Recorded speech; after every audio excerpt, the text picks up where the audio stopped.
Problemado ilang pasahero sa pier sa Maynila na hindi raw agad natanggap ang abisong napalitan ng schedule ng kanilang biyahe.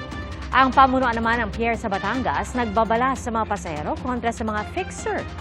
Saksi live, si Paul Hernandez ng GMA Regional TV, Balitang Southern Tagalog. Paul? Alam mo, Pia, nagbabala na nga yung PPA Batangas sa mga pasahero na umiwas sa mga umano'y fixer para lamang mabilis na makapasok doon sa loob ng pantalan. Ang kadalasan daw na kinokontrata ng mga ito, pribadong sasakyan. Alas 5 pa lang ng madaling araw, nasa pier na si Day. Yan ay kahit alas 5 pa ng hapon ng biyahe niya pa Odjongan, Romblon. Before kasi talagang pag peak season, ang hirap nung biyahe. So sobrang siksikan. Ngayon, inagahan na kasi online na din yung pag-purchase ng ticket. First time namang magpapasko sa Pilipinas ng Amerikanong si Bill. Naghahanda na rin siya sa pagpapakasal sa Romblon sa fiancé na si Daisy sa Enero. People are friendly. They always smile. You know, I love smiling, you know, and I look at people and they smile and they see that I smile and they smile back. Parami pa ng parami ang mga pasaherong nagtatawid dagat. May ambulance teller sa labas pa lang ng terminal building. Masusi pa rin ang inspeksyong ginagawa sa loob ng pier.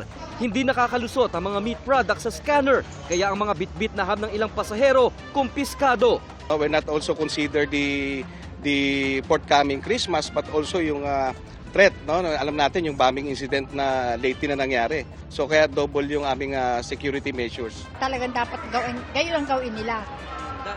Dahil para ma-safe ang mga tao. Nagbabala ang PPA Batangas sa mga pribadong sasakyan na mag-ingat sa mga umano'y fixer para mabilis makapasok sa loob. May 1.5, may 3,000 para lang makasingit. So, ang assuming ko dyan is either may kasabwat siya na gwardiya, may kasabwat na empleyado ng gobyerno rito sa Batangas Port. Ngayong araw hanggang sa December 24, inaasahan ng PPA Batangas na papalo sa 17,000 hanggang 20,000 ang outbound passengers sa pantalan.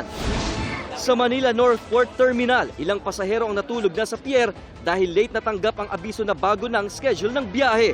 Si Ana, umaga ng December 24 na makakarating ng Bacolod. At dahil walang tulong na libreng pagkain, halos masaid ang itinabing budget para sa biyahe. Malaki po sana ang tulong kasi mas nakakatipid kami pag may free food. Para sa To Go Shipping Line, wala naman kasing delayed na biyahe kaya walang stranded na pasaherong kailangang pakainin. Wala po tayong pagbabago ng schedule, wala pa po tayong delay. Lahat po ng ating mga pasahero ay nasabihan po ng tamang schedules natin. Dapat siguro nga, meal, no? Dapat bigyan natin ng tamang pagkain yung mga pasahero, no?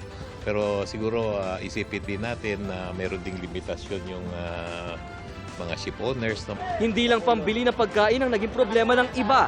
50 to 150 pesos ang bayad kada bagahe para sa porter o magbubuhat ng mga ito.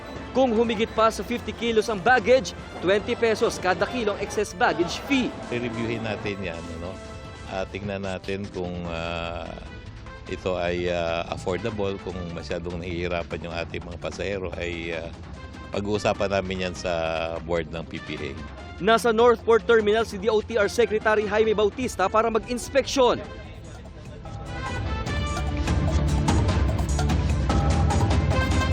Balik dito sa Batangas Port, epektibo na yung relaxation order. Pinayagan na actually ng Marina yung mga barko na hindi sundin yung karaniwang schedule ng pag-alis nila mula dito sa Batangas Port. Ang ibig sabihin niyan, oras na mapuno yung barko ng mga pasahero at mga sasakyan, otomatiko na yung paglarga nila. At live mula rito sa Batangas Port para sa GMA Integrated News, ako si Paul Hernandez, ang inyong saksi.